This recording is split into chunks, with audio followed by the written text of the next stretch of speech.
안녕하세요. 책 읽어주는 에셀 강미경입니다. 무전기행, 영자의 전성시대 등을 쓰신 작가 김승옥님은 무신론자였다가 살아계신 하나님을 만나는 신비하고 은혜로운 체험을 여러 번 하셨다고 합니다.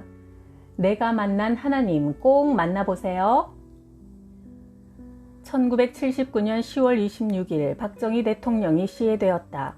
가장 신뢰했던 김재규 중앙정보부장에 살해당했다는 사실은 참으로 극적인 사건이 아닐 수 없었다. 20년간 절대 권력을 가지고 국민 위에 군림했던 두 거인이 동시에 파멸하는 것을 보니 역사를 움직이는 어떤 초월적인 힘이 박정희와 김재규 두 사람을 사용했다는 느낌이 강하게 들었다. 독재자를 그의 신복이 제거하고 그 신복 또한 제거당한다는 극적인 현실은 허무감과 신비감을 동시에 느끼게 했다. 역사를 움직이는 것은 인간이 아니다. 그런 깨우침을 얻는 사건이었다. 민주화가 진행되던 1980년대 초 천만 뜻밖에도 광주 사태가 터졌다. 공수부대가 갑자기 광주에 가서 민간인들을 마구 학살했다는 사실은 아무리 생각해도 이해할 수 없었다. 신군부가 정권을 잡기 위한 수단이었다는 것이 밝혀지자 온 국민이 분노했다. 나 역시 얌전히 소설을 쓰고 앉아있을 수는 없었다. 어느 날 밤 술에 취해 온 아파트가 떠나가도록 하나님 이럴 수가 있습니까? 하고 믿지도 않는 하나님을 외쳐불러 하소연했다. 남편이 펜을 놓아버리고 술만 마셔대니 어느 날부터 아내는 교회에 나가기 시작했다. 아내가 어떤 부부를 우리 집으로 불렀다. 남편은 방규환 씨, 아내는 김성한 씨로 순복음교회의 독실한 신자들이었다. 매주 일요일 산책하는 셈치고 함께 교회 가면 예배가 끝난 후에 술을 사준다고 했다. 나는 시대의 절망을 못 이겨 그들을 따라 여의도 순복음교회로 갔다. 조용기 목사님이 설교를 마친 다음 예수 믿기로 결심한 분들은 자리에서 일어서라고 했다. 목사님이 눈을 지그시 감은 채 말했다. 지금 성령님께서 저에게 말씀하십니다. 예수님을 구주로 영접하지 않으면 파멸할 수밖에 없는 두 사람이 오늘 오랜만에 교회에 왔는데 고집을 부리며 예수 영접을 거부하고 있습니다. 그 순간 바로 나를 두고 하는 말이라는 확신이 강렬하게 나를 사로잡았다. 그러나 나는 아하, 저 목사가 저런 식으로 최면을 거는구나. 이 자리에 10,000명이 넘는 사람이 앉아있는데 꼭 집어 2명이라고 하면 누구든 자기를 두고 하는 말이라고 생각할 게 아닌가. 나는 예수 영접을 결심하겠다고 일어서지 않고 예배가 끝난 후 교회 밖으로 나왔다. 그런데 자꾸만 명치 있는 데가 체한 것처럼 답답했다. 그날 식당에서 식사를 하고 여의도 광장을 건너가는데 나는 내 안에서 끓어오르는 충동을 견디지 못하고 하늘을 향하여 두 손을 번쩍 쳐들고는 힘을 다해 외쳤다. 예수님을 내 구주로 영접합니다! 그렇게 외치고 나니까 명치를 답답하게 짓누르던 것이 쑥 빠져나가며 속이 시원해졌다. 마음이 편했다. 1981년 4월 내 나이 40의 그날 밤 평소 습관대로 밤 12시까지 책을 읽다가 잠자리에 들었다. 서울 강남구청 옆 해청아파트 4층이었다. 불을 끄고 잠이 들었는데 새벽 3시쯤 문득 잠이 깼다. 내 허리 위 공간에 하얀 손이 팔목까지 떠 있는 것이 보였다. 백옥처럼 하얀 빛깔로 손가락이 쭉 뻗은 잘생긴 남자 손이었다. 어디 한 군데 흠잡을 데 없이 의지하고 싶을 만큼 강하고 든든하게 생긴 미켈란젤로의 조각품 같은 완벽한 손이었다. 내가 공포를 느끼고 몸이 굳은 채 손만 바라보고 있으니 그 하얀 손이 내 배를 향해 조심스럽게 다가왔다. 그 움직임에서 지극한 온유함과 겸손이 느껴졌다. 그 손은 조심스럽게 다가와 낮에 체한 듯 답답했던 내 명치를 천천히 쓸어주었다. 마치 할머니가 아픈 손자의 배를 쓸어주듯 그렇게 사랑이 가득한 느낌이 밀려 들어왔다. 나는 용기를 내어 누구야? 낮게 외치며 내 오른손으로 명치 위에 그 하얀 손을 덮쳤다. 사람 손이 내 손에 잡혀야 할 텐데 손에 잡히는 아무런 물질이 없었다. 손은 종이짝 뒤집히듯 숨어버리고 더 이상 보이지 않았다. 어리둥절해서 앉아있는데 아주 굵은 남자 음성으로 방안 허공에서 뚜렷한 한국어로 하나님이다 하는 말씀이 들려왔다. 그렇다면 그 손이 하나님의 손이었단 말인가? 내 영안이 열려 영적 존재이신 하나님을 보았단 말인가? 아, 인간은 육체와 영혼 두 개가 겹쳐 존재하는구나. 육체로는 지구 위의 삶을 살고 영혼으로는 하나님과 함께 사는 그것이 인간의 삶이구나. 그 둘이 조화되지 못할 때 병이 들고 죽게 되는구나. 영원하신 우주의 하나님이 어찌 나 같은 놈을 아시고 이 아파트 골방까지 나를 찾아주셨나. 너무나 놀랍고 놀랍다. 여의도 광장에서 예수님을 내 구주로 영접한다고 외쳤기 때문일까? 아, 하나님이 한국말을 하시다니. 그 순간 고교생 때 성경을 읽고 나서 이스라엘 말을 쓰시는 하나님에 대한 의심으로 내가 무신론자가 돼버린 기억이 생생하게 떠올랐다. 하나님은 각 사람의 인간 언어로 개인에게 말을 거시는 분이구나.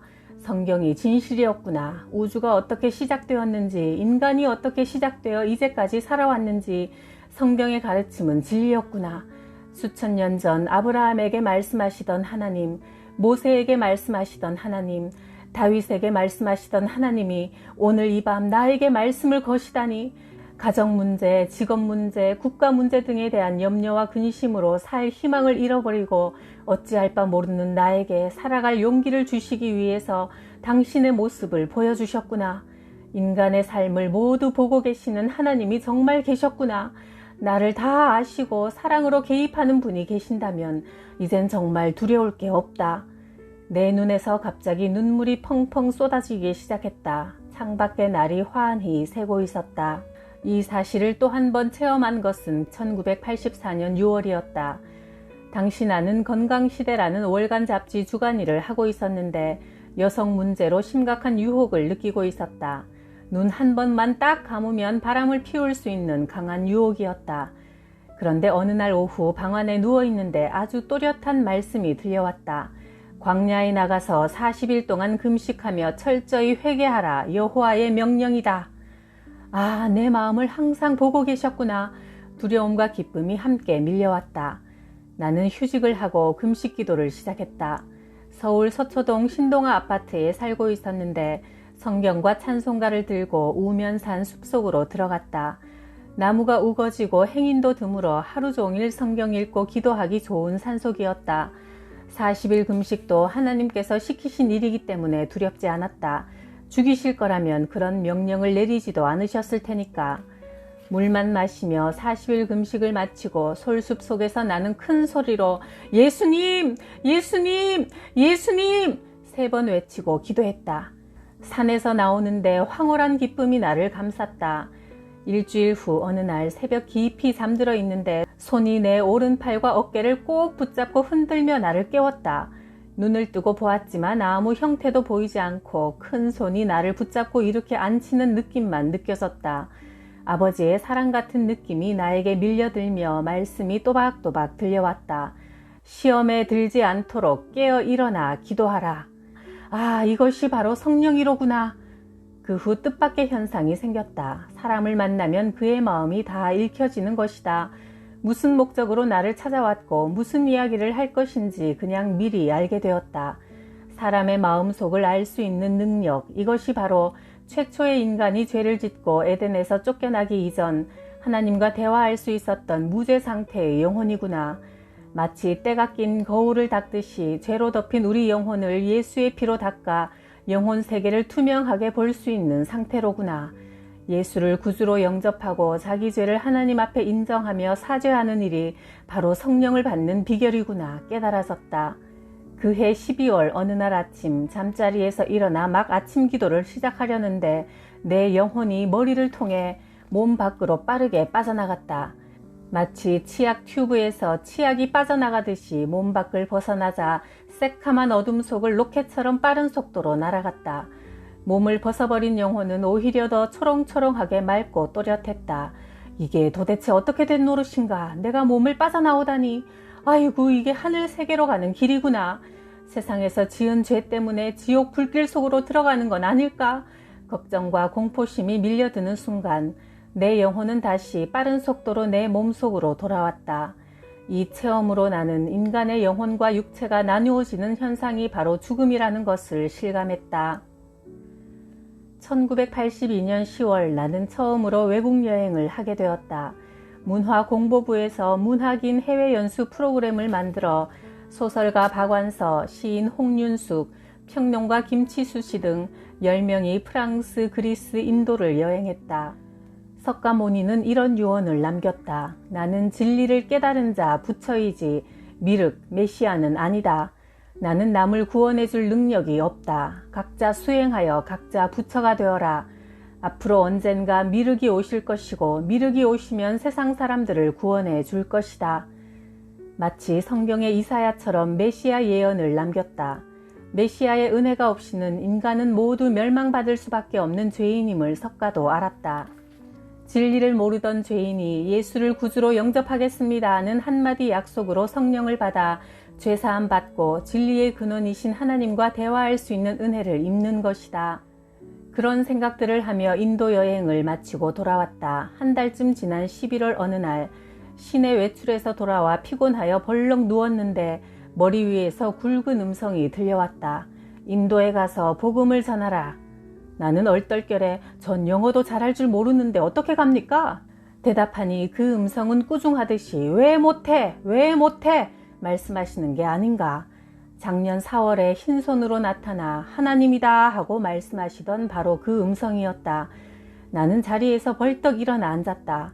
아, 이번 인도 여행이 하나님의 계획에 따라 이루어진 여행이었구나. 내게 하나님의 손을 보여주시고 영혼이 몸을 빠져나가게 하시는 등 여러 가지 특이한 체험을 시키신 이유가 나에게 믿음을 주어 인도 전도의 사명을 맡기기 위한 목적이었구나. 내가 목숨 바쳐 가야 할 길이 무엇인지 알고 나니 마음이 한없이 편안해졌다. 내 인생에 확실한 목표가 생긴 것이 아주 기뻤다. 인도 선교를 위해서는 흔쾌히 목숨을 바쳐도 좋다는 생각이 들었다. 모든 남자들의 인생이란 자기 목숨과 바꿔도 좋은 일을 찾을 때까지 방황하는 과정이라는 생각이 들었다. 그것만 찾으면 남자는, 아니 인간은 행복해진다. 내 목숨 이상으로 가치 있는 일, 그것은 내가 알게 된 영원한 진리를 전하는 일임을 이제 알게 된 것이다. 주 예수를 믿으라. 그리하면 너와 내 집이 구원을 받으리라. 그러나 나는 선뜻 떠날 수가 없었다. 국민학교 다니는 아들 둘도 좀 키워놓아야 하고 아내도 설득해야 한다. 인도 사람들이 과연 내 말을 믿고 예수를 믿을까 슬그머니 두려워지기도 했다. 그 두려움을 없애주는 너무나 놀라운 주님의 은혜가 또 한 번 나타났다. 1983년 10월 나는 쉐라톤 워커힐 호텔에서 장기간 투숙하고 있었다. 영화 감독 배창호 씨와 함께 영화 각본을 쓰고 있었다. 어느 날 오전 10시경 배 감독은 시내로 외출하고 나는 침대에 누워 성경을 읽고 있었다. 참 재미나게 성경 속으로 빨려 들어가 읽고 있는데 문득 침대 옆에 하얀 옷자락이 보였다. 흰 옷을 입은 사람이 내 옆에 바싹 서 있었다. 고개를 쳐들어보니 대리석으로 빚은 듯 하얀 머리털, 하얀 얼굴, 하얀 수염을 기르신 분이 나를 지그시 내려다보고 서 계시는 게 아닌가. 예수님이구나. 오전 햇볕이 환히 들어오고 있는 호텔 방 안에서 예수님을 보다니. 베드로가 부활하신 예수님을 만났을 때 저는 죄인입니다 고백했던 마음이 실감되었다. 그 사랑과 위엄, 그 순결함 앞에서 나는 숨어야 할 죄인일 뿐이었다. 나는 더 이상 그 얼굴을 쳐다보고 있기 황송해서 반드시 바로 앉아 고개를 숙이고 말씀을 기다렸다. 그러나 아무 말씀도 없이 조용했다. 잠시 후 슬그머니 고개를 들어보니 사라지고 안 계셨다. 아, 부활하신 모습. 1m 80cm 정도의 키에 부드럽게 주름진 옷, 대리석처럼 희디흰 모습, 그토록 보고 싶었던 부활하신 예수님의 모습이었다. 왜 내게 당신의 모습을 보여주셨을까? 인도로 떠나기 전 두려워하지 말라, 내가 함께한다, 용기를 내라, 그런 뜻이었던 것 같다. 실제로 그날 이후 인도 전도 사명에 대한 불안이 사라졌다. 오히려 한국에 남아있는 시간이 길어질수록 불순종의 죄책감이 더 깊어질 뿐이었다.